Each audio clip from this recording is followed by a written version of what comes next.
mano y grítale un fuerte amén. Amén. Lo que es imposible para el hombre es posible para Dios. Amén. Y yo creo que en esta tarde Dios nos vuelve a sorprender. Amén. Pero hay que venir a este lugar con una fe activa, sabiendo que para Él no hay nada imposible. Y yo creo que hoy la iglesia Jesús te llama, venimos con necesidad a este lugar. Yo vengo con necesidad, no soy usted. Amén. Yo vengo con necesidad de hoy poder sentir otra vez sus acaricias, de poder hoy sentir una palabrita y salir de este lugar renovado. Pero claro, viene diciendo lo que es imposible para el hombre, es posible para Dios. Pero ¿qué es posible para el hombre? Adoración. Lo que es posible para el hombre es que hoy vengamos a este lugar sabiendo a lo que hemos venido, sabiendo que Él nos va a volver a sorprender. Pero venimos a darle la gloria y la honra y a seguir encendiendo ese fuego que se encendió en la iglesia. Jesús te llama. Amén. Que bendito sea su nombre. Amén. Vamos a presentar este culto, vamos a presentar a la visita, vamos a presentar las peticiones que hay en la iglesia y vamos a estar orando los unos por los otros. Y nosotros vamos a activar esa fe. Vamos a hacer lo posible. Vamos a quitar aquello que estorba de nuestras vidas. ¿Qué es lo que estorba, pastor? ¿En qué va a pasar mañana? O después del culto. Todo está en las manos de Dios. Pero el rato que yo voy a estar viviendo ahora, esta hora, es para disfrutarla. Es para decir, me olvido de todo y me dejo en tus manos. Voy a descansar en tu presencia. Y voy a salir por esas puertas renovado. Que bendito sea su nombre. Amén. Vamos a presentar este culto. Hermano Robert, póngase en pie. Aleluya.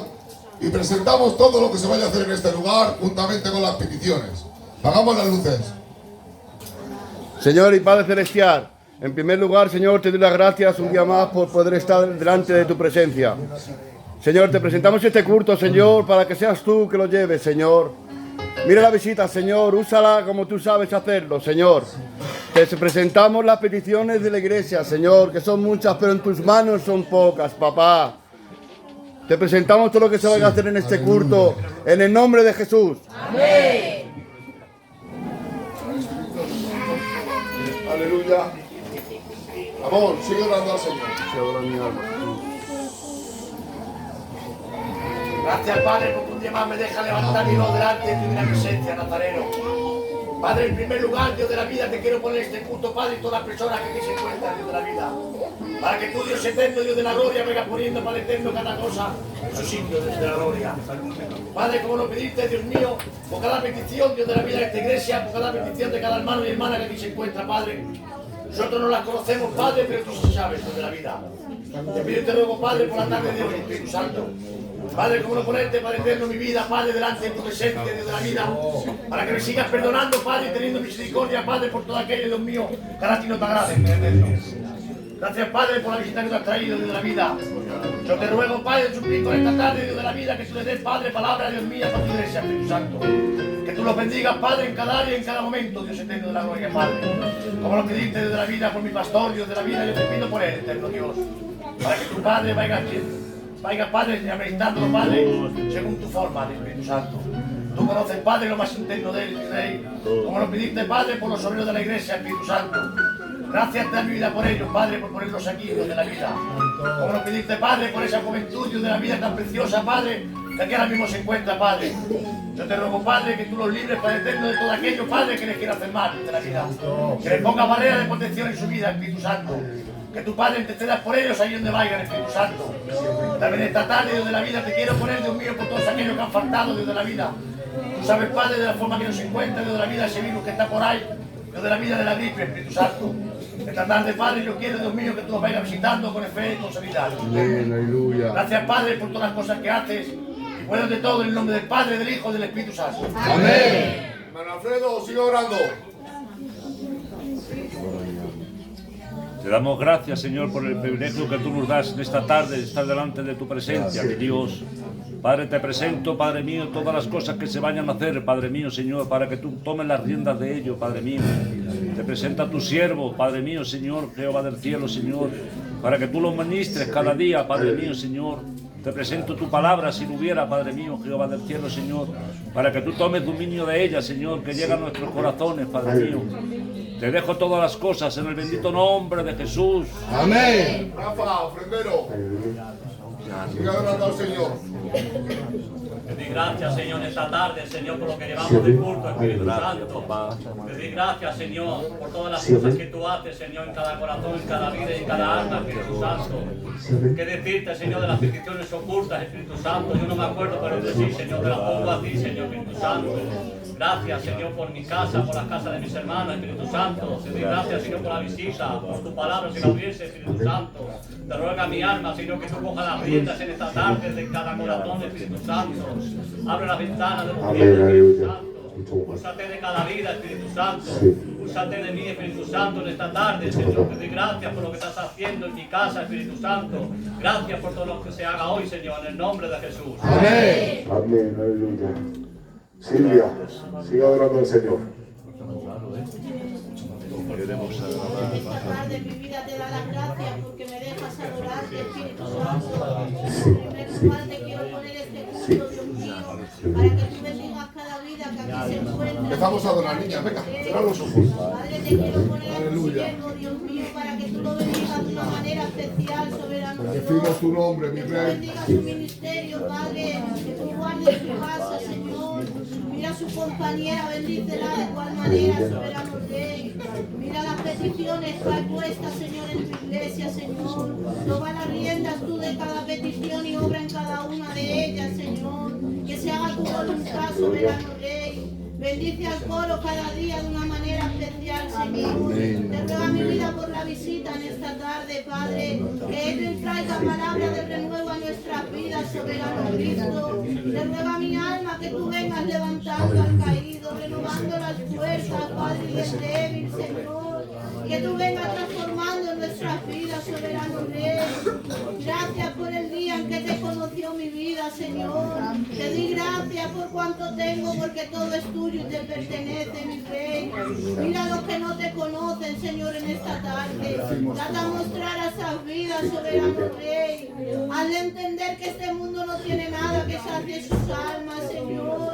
Que todo lo que ellos buscan solo lo pueden encontrar en ti, Señor. ¡Ay, qué Te ruego a bien! mi alma, Padre, que tú nos ayudes a seguir luchando la buena batalla cada día, Señor. Gracias te da mi vida por todo en el nombre de Jesús. Amén. Felisa, sigue adorando al Señor. Aleluya. Honramos a ti. Señor Padre, en primer lugar te quiero dar gracias por permitirme que estuviera bajo tu presencia, Padre. Gracias, Dios mío, por todo lo que me das y sobre todo por todo lo que me quitas, Espíritu Santo. Hoy, Dios mío, te quiero pedir por cada petición de esta iglesia, Padre. Por las peticiones ocultas, Dios mío, Espíritu Santo. Padre, te quiero pedir por la vida de la pastora, Padre, porque tú has obrado en ella, Padre. Amén, Te aleluya. quiero seguir pidiendo por ella, Espíritu Santo, para que sigas haciendo tu obra maravillosa, Padre. Cómo no pedirte, Dios mío, por el pastor, Padre, porque igual es un milagro tuyo, Espíritu Santo. Sigue obrando en su vida, Padre. Y trae la visionancia de esta iglesia, Padre. Gracias, Dios mío, por poner a estos siervos en esta iglesia, Padre, porque para mi vida es odio y sagrado, Espíritu Santo. Cómo no pedirte, Dios mío, por la casa de mi Padre, Dios mío. Yo sé que tú ya tienes la fecha, Espíritu Santo. Gracias, Padre, por todo lo que estás haciendo en mi vida sin merecerlo, Espíritu Santo. Gracias, Padre, por lo que tú me has dado, Padre. Hoy, Dios mío, te quiero pedir que me sigas dando la sabiduría que me estás dando cada día más, Padre. Gracias, Dios mío, por la compañera que tú has puesto en mi camino, Dios mío. Gracias, Padre, por verla, Padre, por sus niñas, Espíritu Santo. Gracias, Padre, por su casa. Gracias, Dios mío, por mi matrimonio. Gracias, Dios mío, por esta iglesia, Padre. Hoy, Dios mío, te pido por el culto de hoy, Padre. Bendite la palabra si es que lo hubiera, Espíritu Santo. Bendite la visita y sus casas, Espíritu Santo. Y gracias por todo. En el nombre de Jesús. Amén. Amén. Aleluya. Seguimos adorando, iglesia. Seguimos adorando. Mientras que el coro saca una alabanza, por favor, quiero que aproveches este tiempo en adoración, en preparar tu tierra, en sentir la presencia del Señor, que es lo importante. En no sentir emoción, sino sentir su mano acariciando tu vida. Y yo creo que Él hoy lo puede hacer. Aleluya. Venimos a este lugar a descansar en su presencia. Alfredo, coros, déjanos en las manos del Señor, alabanzas espirituales, donde podamos sentir su paz, su gozo, su amor, su ternura. Él todo lo puede, para Él todo es posible. Todo es posible con tu adoración. Todo es posible de que las cadenas sean rotas. Sanidades, todo es posible. Hoy puede venir el Espíritu Santo renovando tus fuerzas. Porque al que cree, todo le es posible. Por eso esta tarde, olvídate de todo, cierra tus ojos, empieza a adorar al Señor, siente sus acaricias. Vamos, coro. Quiero levantar mis manos. ¡Ay, qué bien! Quiero levantar mi voz.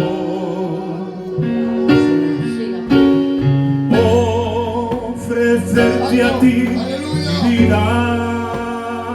¡Aleluya! ¡Santo! En santidad y amor. ¡Ay, Padre! Padre, solo a ti te ofrezco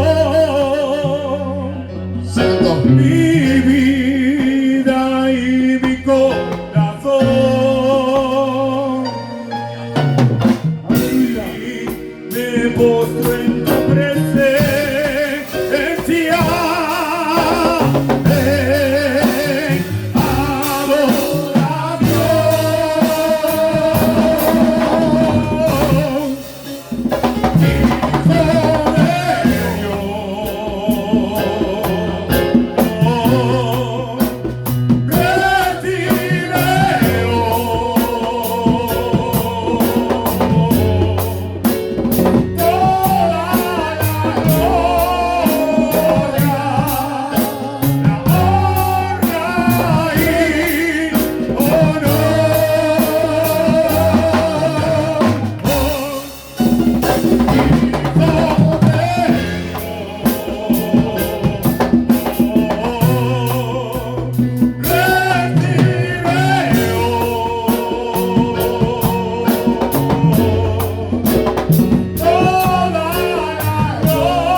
Levantar mis manos. Ay, Padre, cuando tú estás, todo cambia.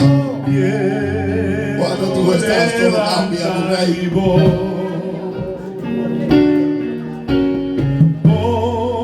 Ofrecerte a ti mi vida. En santidad y amor. Solo a ti te ofrezco mi vida y mi corazón. Y me postro en tu presencia.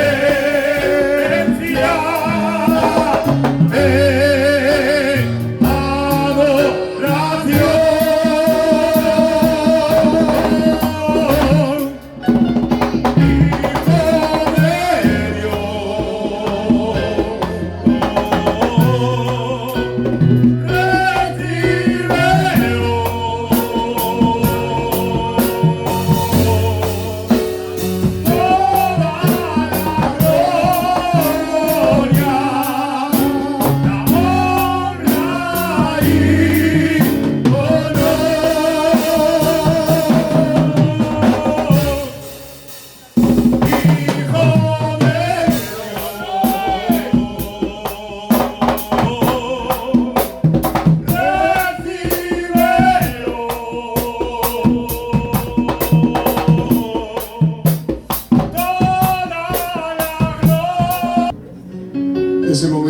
el mensajero. Rafa, coge la canasta. Vamos a pasar el servicio de ofrenda. Y tenemos una grata visita. Un amigo mío desde la infancia, de la iglesia de Useras. Mi colega, mi amigo y mi hermano. Mi hermano Miki, que hoy acompaña a nuestro hermano Rafa, de la iglesia de la unidad, que me han dicho que hay que escuchar, ¿eh? Amén. ¿Vale? Muy bien. Entonces pon atención, que hoy el hermano Rafa, lo que salga por su boca es porque el de arriba se lo ha puesto en su mente para que salga por su boca y pueda llegar a vuestros corazones juntamente con el mío. Y caiga en buena tierra. Amén. Aleluya. Y a los hermanos le decimos bienvenidos en el nombre de Jesús. Amén. Bienvenidos en el nombre de Jesús. Amén. Y sin nada más, pues sacamos una ofrenda. Toma, Rafa. Una ofrenda, no, una alabanza, perdona. Una alabanza. Y damos paso a los hermanos que vienen de visita. Sacar una alabanza, el coro que está bendecido. Aleluya.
Dios te bendiga, primo Alfredo. Te bendiga tu casa mucho, ¿vale? Amén. La niña, Dios te bendiga mucho. Amén. ¿Vale?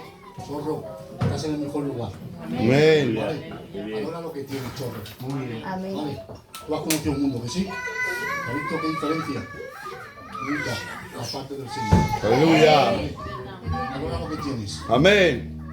Como ha dicho Raúl, mi amigo de la infancia, es más viejo que yo, ¿eh? Pero bueno, yo tengo un versículo del hijo pródigo, cuando se apartó, teniendo dinero en la casa del padre, tenía todo, todo.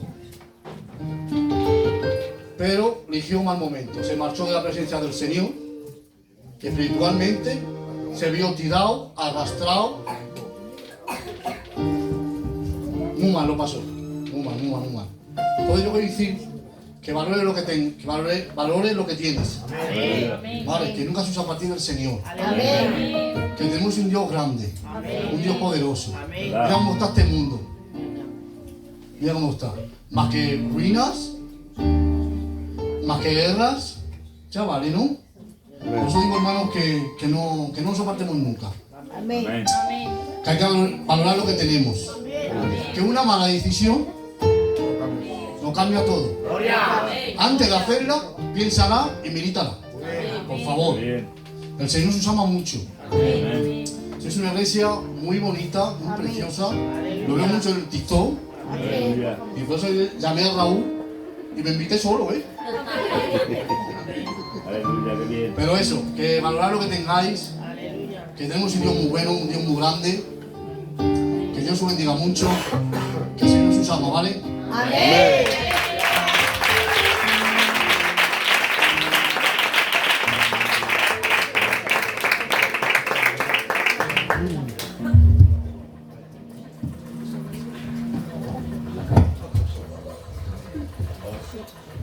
Aleluya.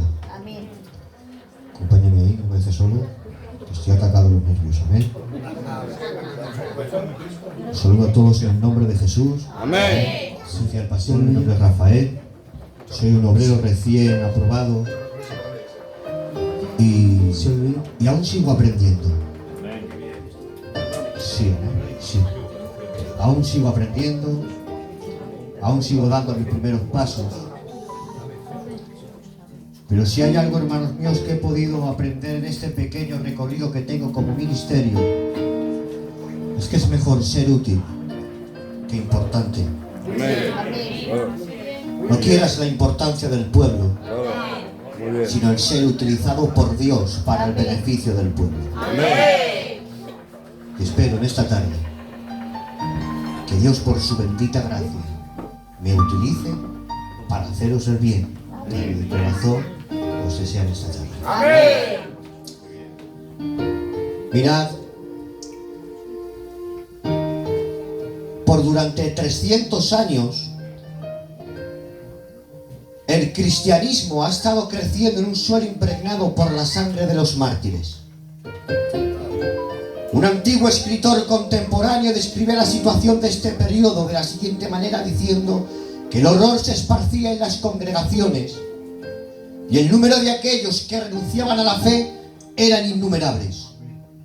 No obstante, siempre quedaba ese pequeño remanente que se mantenían firmes en la fe, que preferían sufrir el martirio antes que ceder. Ser cristiano por durante 300 años era un gran riesgo para la vida. Era una prueba para ver qué era lo que uno más amaba. Y la prueba de esa era el martirio. Y qué pena, ¿puedo sentirme libre? Amén. Que yo he podido oír y escuchar que hay quien baja el culto por rutina. Hay quien baja el culto para pasar el rato, para ver a la familia. Pero muy pocos bajan por una necesidad en el alma. Amén.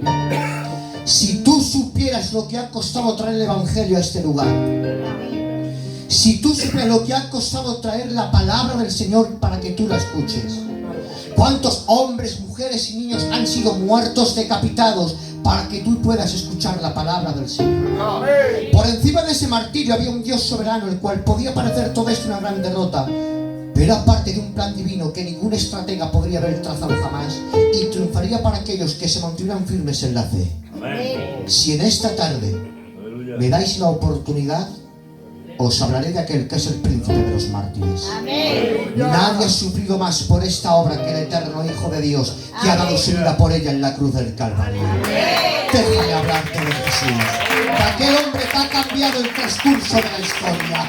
Y hubo un antes y un después, desde su nacimiento hasta su muerte, que incluso los propios ateos, aquellos que niegan la existencia de Cristo, tienen que decir, pastor, antes de Cristo y después de Cristo. Y digo yo, claro que ha cambiado el transcurso de la historia. ¿Sabes por qué? Porque el único que tiene derecho a cambiar su historia es el autor de su propia obra. ¿No me has entendido? Te lo explico mejor. Solamente el escritor de una novela puede cambiar su final viendo el transcurso de la historia. Pues viendo Dios que en su historia nuestro final era condenarnos, llevándonos a nosotros al infierno por nuestra desobediencia, decidió cambiar la historia. ¿Sabes cómo? Enviando a su Hijo a morir en una cruz para darnos a nosotros la oportunidad de la salvación. Dice la palabra en Efesios: pero vosotros, que en otro tiempo estabais alejados de la ciudadanía de Israel, ajenos de los pactos de la promesa, sin esperanza y sin Dios en el mundo, habéis sido hechos cercanos mediante la sangre del Cordero. Y hermanos, tenemos que darle gracias. ¿Sabes por qué? Porque cuando tú y yo merecíamos la muerte, Él nos dio vida y vida. ¿Me acompañáis? ¿Sí o no? Necesito necesito que me ayudéis, ¿eh? Estoy muy nervioso, voy a quitarme la chaqueta, ¿vale? Tenga Biblia, me acompaña el libro de Isaías 53, verso 3.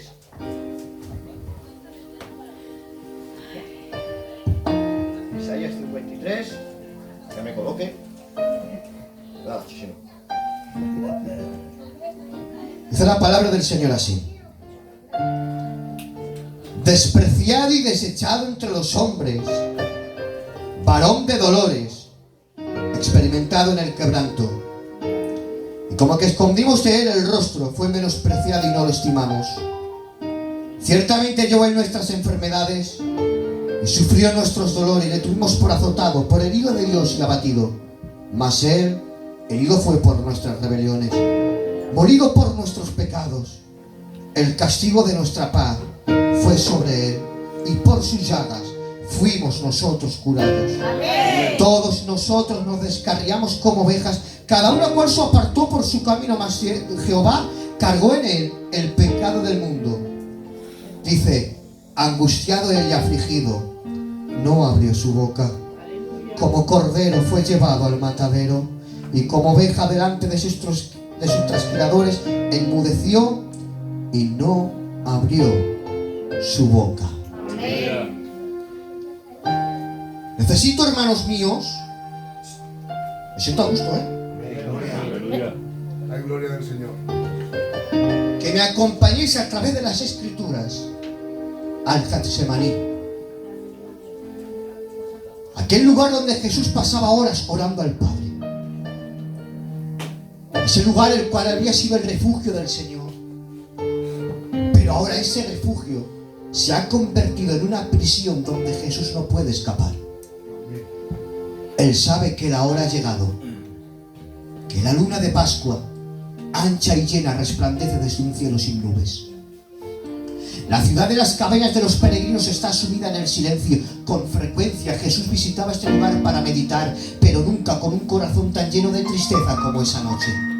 Se dirige a sus discípulos y les dice: mi alma está angustiada hasta la muerte. Quedaos aquí y velad. Y la Biblia dice que él se va como a un tiro de piedra a quebrantar el alma y llorar. ¿Sabes? Siempre había sido Jesús quien tenía una palabra de consuelo para sus discípulos. Pero pregunto en esta tarde, ¿quién tiene el valor suficiente para poder consolar a Jesús ahora? Hay quien dijo cierta vez que para el poeta la alegría en su alma es la peor de las tristezas. No hay carácter de poeta sin tristeza, al igual que no hay carácter cristiano sin dolor. Amén. La Biblia dice, hermanos míos, que Jesús se postra al suelo, Raúl, pero en la textual, en el hebreo, no dice se postra, dice y cayendo su rostro en tierra. ¿Sabes que esto era una sumisión al Padre, como los antiguos patriarcas que se humillaban delante de Dios, aceptando todo lo que venía de parte de Dios? Cuando Jesús se postra al suelo, él siente como el pecado del mundo le va separando del Dios Padre. El pecado era tan negro, ancho y profundo que sentía cómo su espíritu se estremecía ante ella y no podía ejercer su poder divino para escapar de esa agonía.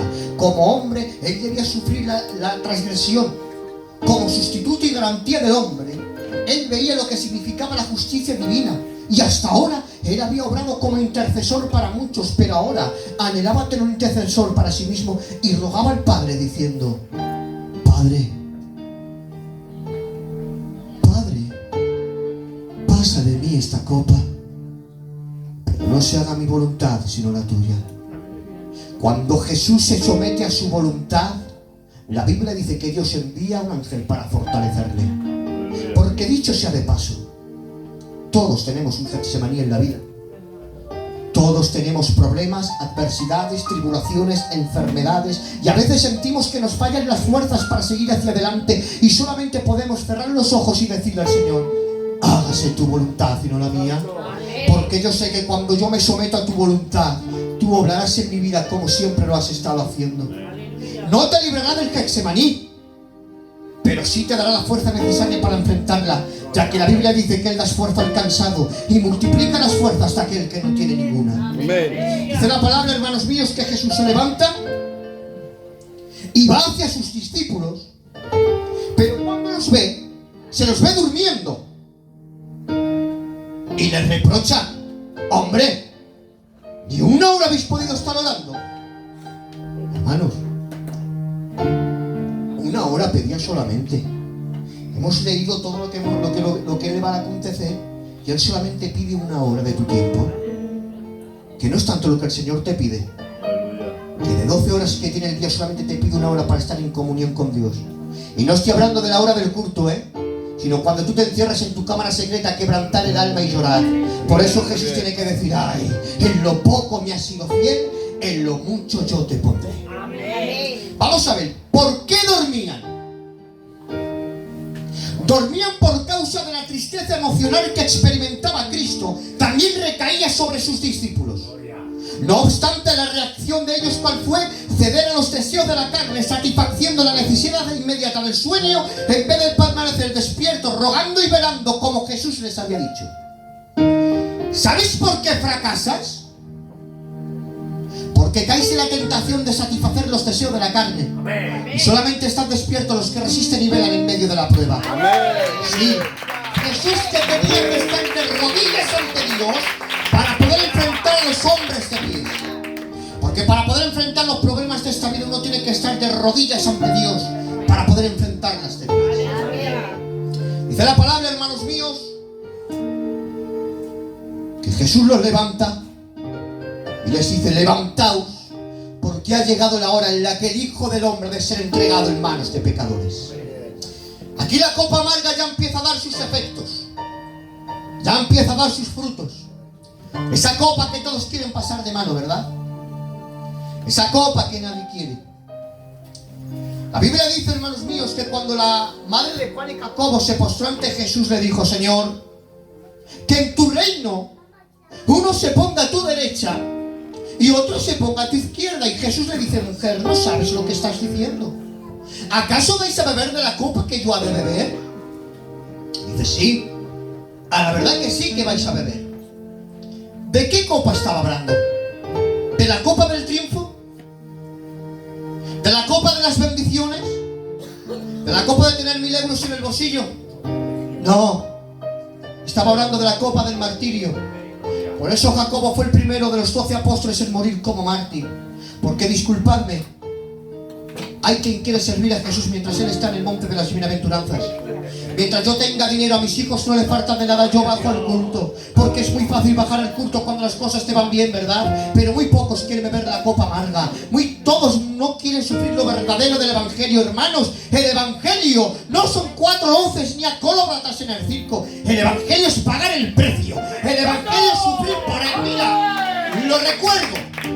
La Biblia dice en el libro de los Hebreos, capítulo 11, dice, pastor, pero estos que guardaron testimonio no recibieron lo prometido. ¿Ay? ¿Cómo? ¿Habéis escuchado lo que he dicho?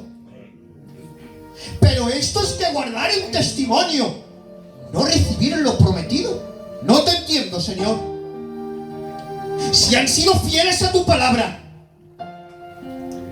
han guardado testimonio hasta el final, y cuando esperan lo prometido, no lo reciben. Y Dios me hablaba, hermanos míos, y me decía, Rafi, no han recibido lo prometido aquí en la tierra, pero seguro estoy que sí lo han recibido allá arriba en el cielo. Porque te voy a recordar algo, que yo sé que lo sabes, pero te lo voy a recordar. Jesús jamás te ha prometido vida aquí en la tierra. Nunca jamás te ha prometido vida aquí en la tierra. Sus promesas son estas. He aquí al que venciere, yo le daré a comer del árbol de la vida.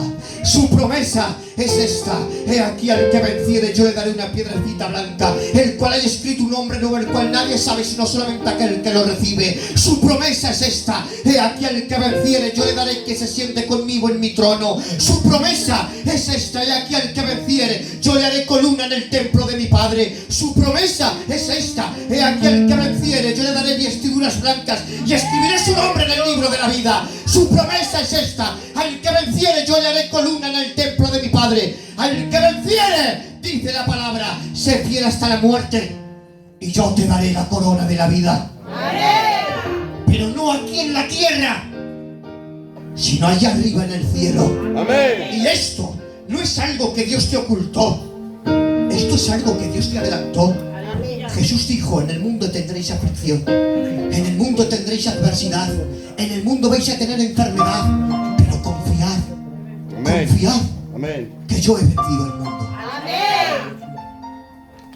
Levantaos, porque ha llegado la hora en la que el Hijo del Hombre ha de ser entregado en manos de pecadores. Dice la palabra, hermanos míos. ¿Estáis bien? ¿Seguro? Amén. Que se acerca un grupo de alguaciles aportando antorchas y espadas. Y entre ellos, una cara familiar. ¿Es Judas quien viene por ahí? Sí. Parece que es Judas. Judas, el cual había sido testigo de las maravillas que Jesús manifestaba, primo. Judas ha visto a Jesús alimentar a 5.000 personas, le ha visto andar por encima de las aguas, le ha visto en todo su esplendor. Pero nunca había rendido su corazón al Señor. ¿Me puedo sentir libre, pastor? Amén. No es bajar al culto y ver los 4 movimientos de la iglesia si no has rendido tu corazón al Señor. Amén. Claro. Oh, este pueblo de labios me honra, pero su corazón está muy lejos de mí.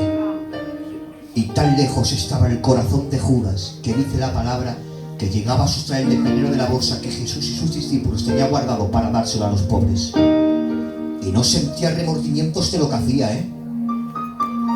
No se arrepentía de lo que hacía. ¿Por qué? Porque Judas no tropezaba. ¿Qué dice Rafi? Cuando uno cae y tropieza, como la mayoría de los que estamos aquí, yo el primero, ¿nos sentimos mal? ¿Sí o no? Amén. Venimos al culto llorando, arrepentido porque la hemos mangado.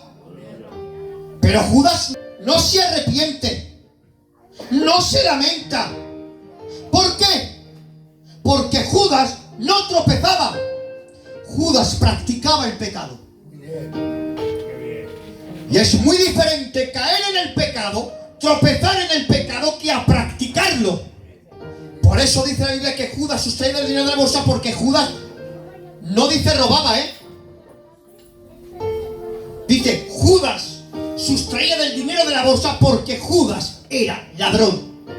Era lo que él era, un ladrón, y para él el robar era algo normal en su vida. Por eso no se arrepiente. La Biblia dice, si cuando pecas no te arrepientes, no has caído, estás practicando el pecado y tu padre es el diablo. Pero si cuando pecas te resientes, ay Dios mío, si cuando pecas te arrepientes, eso es una disciplina que Dios manda. Amén. Porque Dios al que ama disciplina. Al igual que un padre disciplina a su hijo cuando no hace las cosas bien. Escucha, ¿quieres una prueba de paternidad? ¿La quieres o no? Amén. No las busques en las bendiciones. ¿Por qué bendición los del mundo tienen? Búscalas en la disciplina. Pues la disciplina es la confirmación del ADN de Dios que te identifica como hijo. Amén. Mi pregunta es bien sencilla. ¿Estáis bien? Amén. ¿Delante de Dios estáis bien? Amén. Muy bien. Voy a dar un ataque. Aleluya. ¿Qué motivos tenía Judas para traicionar a Jesús? Puede que su odio se debe a una devoción, porque, vamos a ver, los que han estudiado historia saben que los judíos siempre habían tenido un sueño de poder, y estos tenían a sus nacionalistas extremos que estaban preparados a cometer violencia y crimen con tal de echar a los romanos de Palestina. Estos nacionalistas hacían llamar los sicarios, los portadores de daga. ¿Por qué este nombre? Porque seguía una deliberada práctica de asesinatos. Puede que Judas perteneciera a ese grupo y ese fuera el origen de su mote, sicarios a Iscariote. Estos nacionalistas esperaban que Jesús los dirigiera en la gran revolución. Sin embargo, Judas se había dado cuenta que Jesús eligió otro camino, que había elegido el camino de la cruz. Puede que por causa de su desilusión la devoción de Judas se convirtió primeramente en un desencanto y luego en un odio tan terrible que hiciera buscar la muerte de aquel hombre del cual esperaba tanto. Fuera lo que fuera, la tragedia de Judas consistió en no aceptar como Jesús era, sino que quiso utilizar a Jesús por sus propios medios. Hermanos, no somos nosotros quienes deben utilizar a Dios para que Él realice nuestras ideas, sino nosotros someternos a Dios para que Él realice sus ideas en nosotros. La Biblia dice que están todos cenando, pastor, la última cena.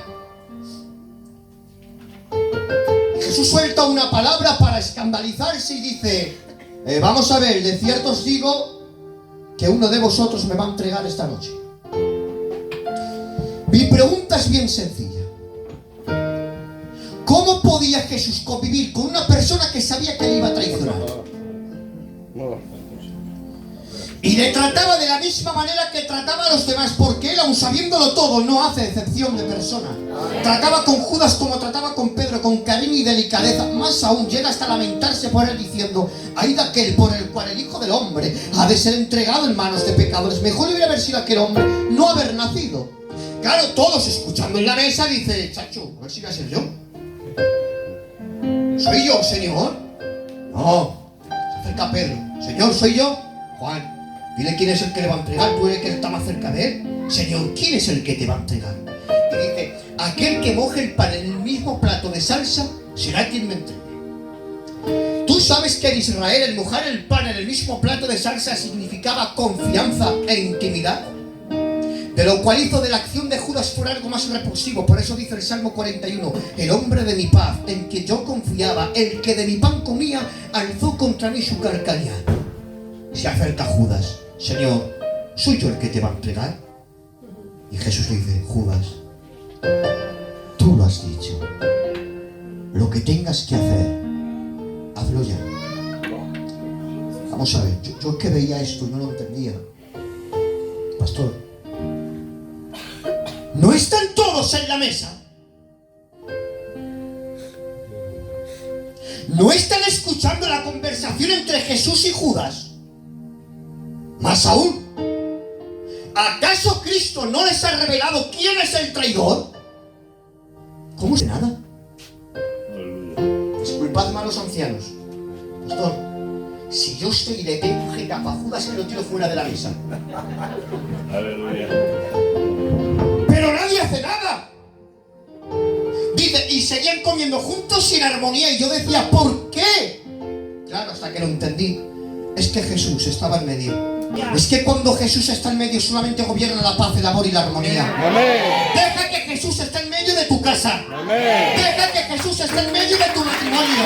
Deja que Jesús esté en medio de tus hijos. Porque cuando Jesús está en medio, solamente gobierna la paz, el amor y la armonía. Muy bien. ¿Cuánto tiempo estaría Judas planeando esta traición, verdad? A espaldas de todos, ocultando sus verdaderas intenciones bajo la apariencia de una máscara de mentira y falsedad. Pero por mucho que Judas se disfrazara de algo que no era ante los discípulos, ante Cristo tenía que desnudar su verdadera apariencia. Porque deja de decirme que ante Cristo todos estamos descubiertos. Que el problema de Judas era que Jesús lo sabía. ¿Estáis bien? Amén. ¿Aguantáis un poquito más? Amén. Claro.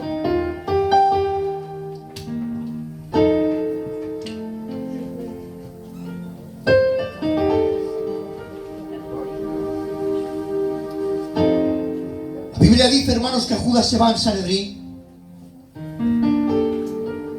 para entregar a Jesús.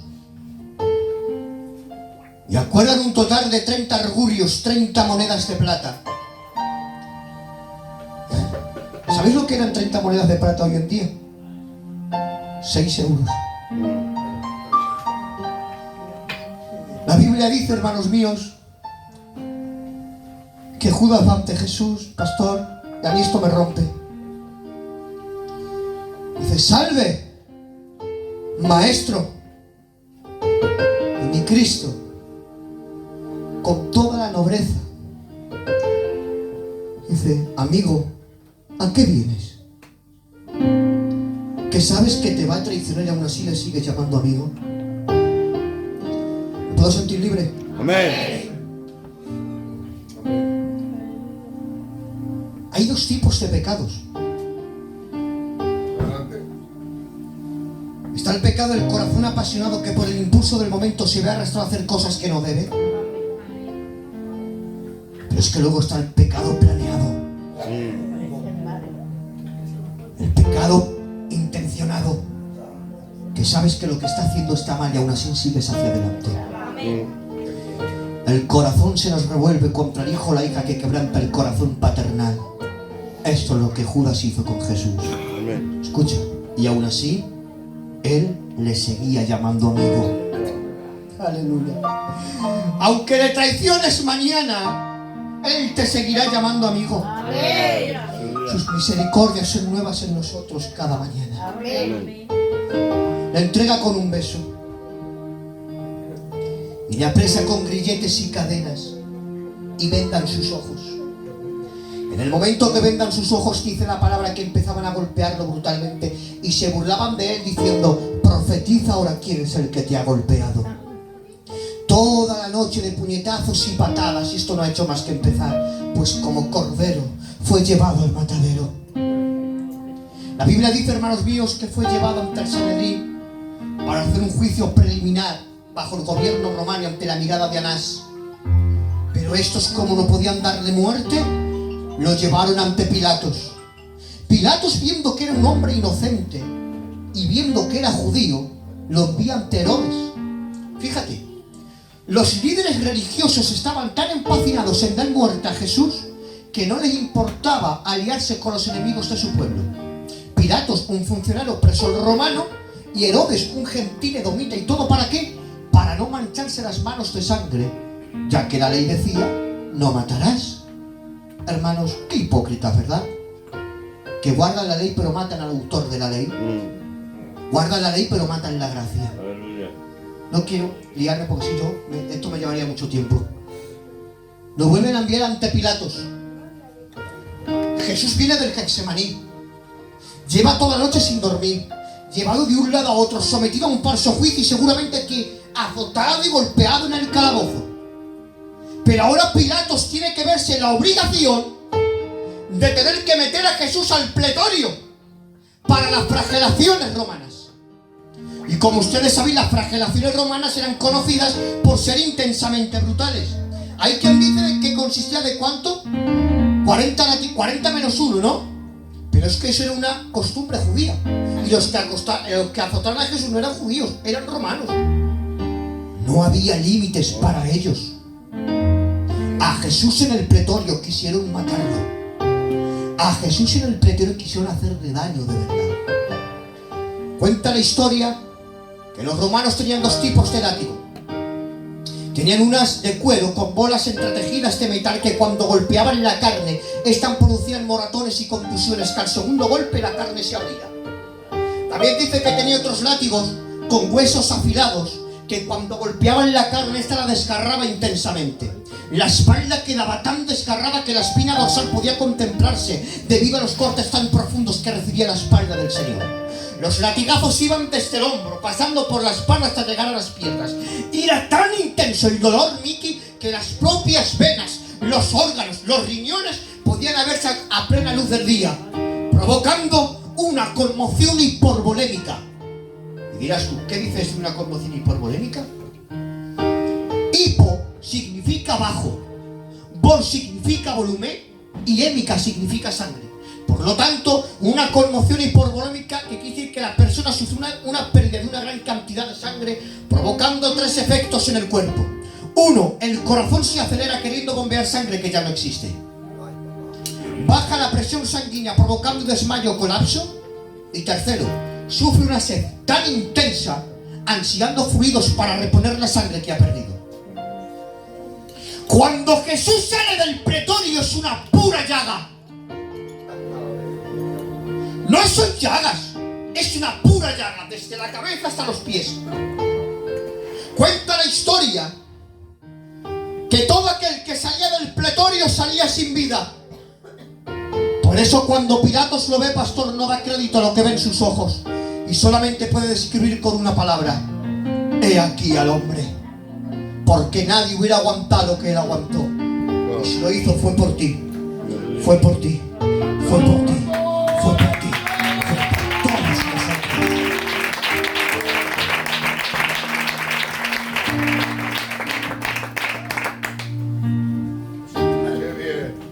Siento a Dios en esta tarde,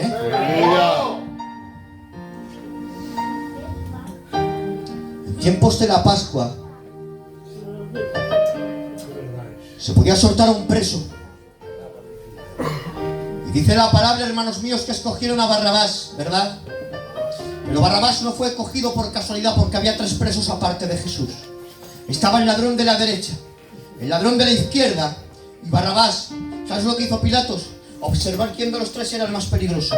Y viendo que Barrabás era el único que había cometido asesinatos, Pilatos escogió a Barrabás con la intención de que el pueblo liberasen a Jesús y crucificasen a Barrabás. Pero de la misma manera que Dios tuvo que endurecer el corazón de Faraón para no dejar marchar a Israel de la tierra de Egipto, Dios tuvo que endurecer el corazón del pueblo para que crucificasen a Jesús y soltasen a Barrabás. Sí, el inocente por el culpable, el bueno por el malo, el justo por el injusto. Éramos nosotros que merecía estar en esa cruz.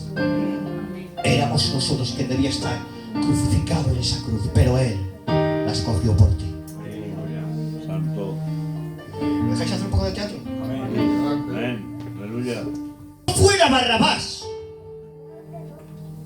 y estuviera en su misma situación, pastor, yo me le quedaría mirando. Jesús está en una esquina, moribundo, medio muerto. Lo único que cubre su desnudez es la sangre que fluye a través de su cuerpo. Pero yo me le quedaría mirando, pastor, y le diría: ¿quién y qué clase de hombre eres tú para que el pueblo te quiera crucificar y a mí me quieran liberar? ¿Qué clase de monstruo eres tú? ¿Qué crimen has cometido para que el pueblo te odie de esta manera? ¿Qué es lo que has hecho? ¿Por qué tanto odio hacia tu persona? Yo me imagino, hermanos, como Cristo levantando la mirada y mirándome con cariño y delicadeza, me diría: el único crimen que yo he cometido, Barrabás, es haber llamado y darte una segunda oportunidad. No desaproveches la oportunidad que Dios te ha dado, porque Él tuvo que abrazar la cruz por ti. Y escúchame, que cuando Él abrazaba la cruz, en realidad te estaba abrazando a ti. Tú eres la fuerza y la fortaleza que Él pedía en el Getsemaní. El amor hacia su pueblo le motivaba a cargar con esa cruz. Una cruz que, según los entendidos, pesaba entre 80 y 90 kilos. ¿Cómo es posible? Un hombre con el palizón en todo su cuerpo, la carne cayéndose a cachos, cargara con semejante cruz. Dios me hablaba y me decía: Rafi, el amor hace ligera hasta la carga más pesada, porque todo lo que Cristo hizo no lo hizo por obligación, lo hizo por amor. Lo digo, que lo que tengas que hacer no lo hagas por obligación, hazlo por amor. Amén. ¿Cómo? Que lo que tengáis que hacer no lo hagáis por obligación, hacedlo por amor. Ministerios, que lo que tengáis que hacer no lo hagas por obligación, hazlo por amor. ¿Por qué? Porque por amor Él se entregó, por amor Él se humilló y por amor Él se crucificó. Todo lo hizo por amor. ¿Qué somos nosotros para hacerlo por obligación, hombre?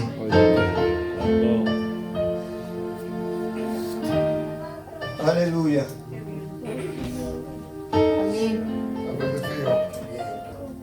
Está Dios, Amén. Dios está en este lugar, te lo prometo que Dios está aquí.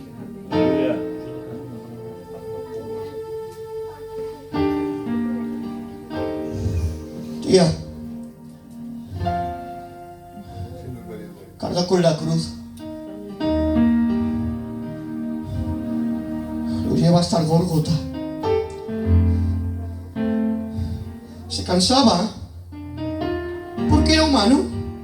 También era Dios, pero su condición humana se cansaba. A mitad del camino dice: no, tengo que seguir hacia adelante. La iglesia, Jesús te llama, me necesita. Amén. Y llegan hasta el Gólgota, más conocido como el Monte de la Calavera. Clavan sus pies y sus manos con unos clavos de entre 13 y 18 centímetros de largo. Cuando le traspasaban, tenía que traspasar también el madero. ¿Habéis escuchado ese dicho de que un clavo saca otro clavo? Cuenta la historia. Estoy gozando, que hubo un carpintero, Miki, que un día trabajando en la madera se le quedó un clavo incrustado en una tabla gruesa. No había manera de poder sacar ese clavo. Este hombre empezó a coger cuchillos, tenazas, lo que fuera para poder sacar ese clavo. Cuando este hombre iba a rendirse, se le ocurrió la idea de coger un segundo clavo y golpear la cabeza del primer clavo, sacando así los dos clavos. ¿Qué quiero decirte? A veces tenemos un odio, un dolor, un resentimiento en el alma que no hemos podido sacar por mucho que lo hemos intentado. Hay unos clavos que puedes intentar coger para sacar los clavos que tenemos en el alma. Para sacar el clavo del odio podemos intentar coger el clavo del perdón. Para sacar el clavo del rencor, coger el clavo del perdón. Un clavo saca otro clavo. Yo no sé qué clavo es el que tienes en el alma que te está haciendo tanto daño, que no has podido sacar por mucho que lo has intentado. Dios me hablaba y me decía: Rafi, si yo permití que a mí me clavaran con esos clavos, era para sacar los clavos que tú tienes en el alma. Porque un clavo saca otro clavo. Lo alzan, pastor, a los pies de la cruz. Solamente hay dos personas. Algo con lo que Cristo ya contaba, pues él mismo dijo: herirán al pastor y las ovejas serán dispersadas, dejándome a mí solo en la cruz. Solamente está Juan, pero Juan se ha quedado para cuidar de su madre. Y Jesús suelta una palabra y dice: Juan, he ahí tu madre. Y dice ahora: mujer, he ahí tu hijo. Vamos a ver, pastor. Las últimas palabras que le vas a decir a tu madre, y no la llamas mamá, la llamas mujer. ¡Es tu madre! Te ha criado, te ha amamantado, te ha envuelto en pañales, te ha comprado tus primeras sandalias, te llevaba a la escuela, te compraba tus primeros juguetes, te compraba una túnica para llevarte al culto, pero cuando él espera que la llames madre por última vez, vas y la llamas mujer. No te entiendo. Es que en el mensaje de mujer y tu hijo hay un mensaje subliminal que solamente María pudo entender. Estaba diciendo: María, por durante 33 años has aprendido a ser mi madre, pero hoy no te puedo llamar madre, hoy no te puedo llamar mamá, porque ahora quiero que aprendas a que tú seas mi hija. Estaba diciendo: tú me diste vida a mí, pero ahora la vida te la voy a dar yo a ti, porque de su costado salió sangre y agua, la sangre que limpia el pecado y el agua que salva para vida eterna. Jesús muere, lo bajan de la cruz. Tiene una corona de espinas, hermanos, una corona que no está sobrepuesta. Le golpeaban con una caña para traspasar el cerebelo. ¿Qué motivos había? Ya estoy finalizando, delante de Dios, que ya estoy acabando. Para ponerle esa corona de espinas a Jesús. Hay quien dice que fue por burla, por medio de los romanos, que entretejió una corona de espinas, le pusieron un manto carmesí y empezaban a adorarle: salve rey de los judíos. ¿Sí o no? Hay quien dice también que fue por medio de Satanás, que quería inculcarle el dolor y el resentimiento de este mundo en su propia cabeza. Quería que herirlo emocionalmente. ¿Por qué? Porque cuando se produce un derrame cerebral, la persona puede decir palabras no elocuentes, palabras no buenas, incluso blasfemar el nombre de Dios. Claro, lo que Satanás pretendía en el cuerpo de Cristo era contaminarlo. ¿Por qué? Porque la Biblia dice que lo que contamina al hombre no es lo que entra, es lo que sale. Quería que por medio de las palabras de Jesús contaminara el cuerpo de Cristo. Pero lo que Satanás no sabía es que de la abundancia del corazón habla la boca. Y que amor y cariño no tenía mi Cristo, el que en vez de ser un reproche suyo dijo: Padre, perdónalos porque no saben lo que hacen. Hay quien dice que fue odio y burla por medio de los romanos, otro por el dolor y resentimiento del diablo por este mundo. Pero yo creo que la corona de espinas representa algo más. ¿El qué? Para poder entender el significado de la corona de espinas debemos ir al principio, al Génesis.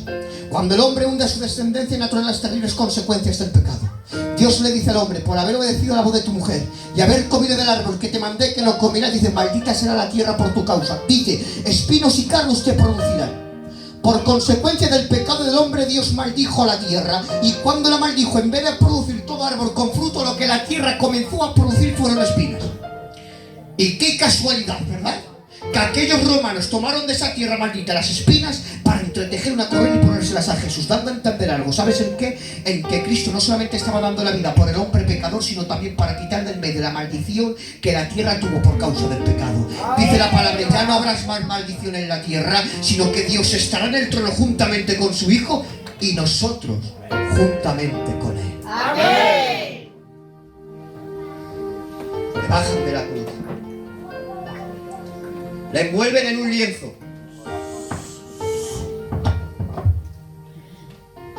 y lo llevan al sepulcro que estaba cerca del lugar.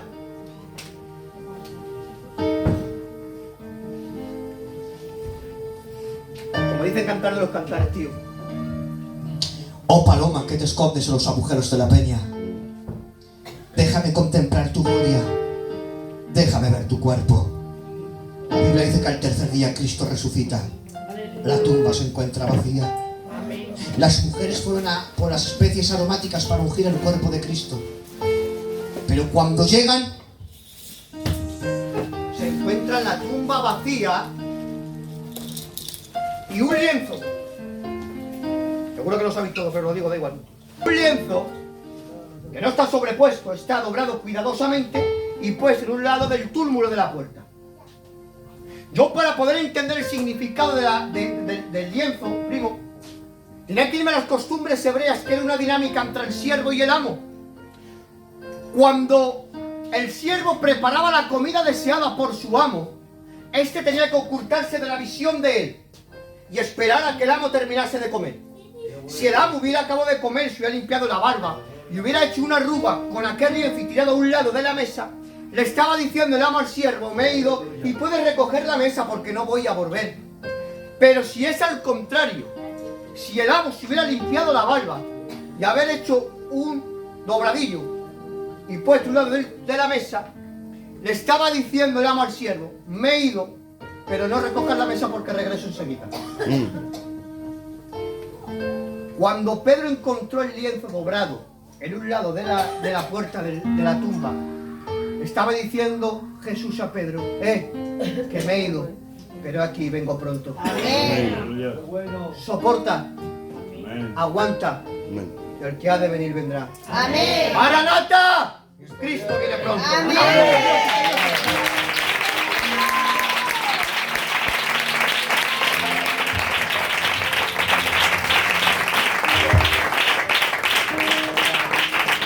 Amén. Que Dios bendiga mucho al hermano. Amén. El mensaje que ha traído. Amén. Un mensaje poderoso. Un mensaje de la cruz. De tal manera amó Dios al mundo que dio a su Hijo unigénito para que todo el que crea no se pierda, mas tenga vida eterna. ¡Amén! Y aún sabiendo todo lo que tenía que pasar en la tierra, por amor a la humanidad, bajó. Y pasó todo ese proceso, sabiéndolo, todo lo que él tenía que pasar. Pero gracias a esa sangre derramada, hoy podemos estar en este lugar. Amén. Dios te bendiga. Amén. Ahora me das tu teléfono, compañero, porque me has sorprendido. Amén. El primo del Alfredo, ¿no? Pariente mío de mi padre, sí. Amén.